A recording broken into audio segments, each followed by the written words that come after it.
Hello everybody and welcome. In this video I'm going to show you how to use Google Photos on the iPhone.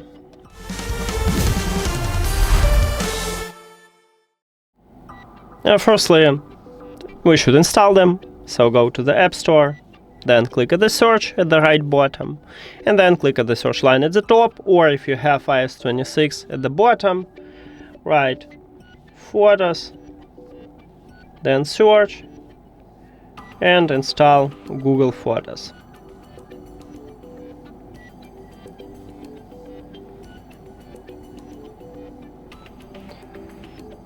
Now open the application.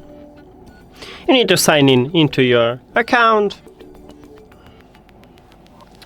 So I'm going to use this one, get started. If you need notification, click allow. If you don't need, click do not allow. So continue, allow full access, or you can also set it to limited access.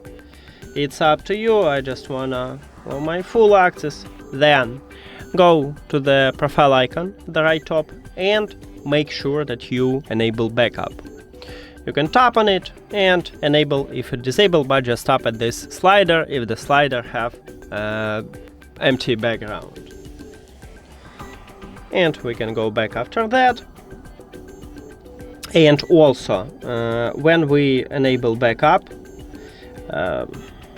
okay, maybe I will disable it. So it should ask me, right here. It should ask you to save it in original quality or storage saver. If you want to save some space, especially if you use free version, because in free version you have only 15 gigabytes and it shares Google Photos with Gmail and with Google Drive. You can select storage saver, but I want to use my original quality and then confirm. So we just set up, and now you can view, organize, edit or share your Google Photos right in this application. So that's it. Thank you for watching this video. If you found it helpful, please consider subscribing to channel and leave a like on the video. See you later!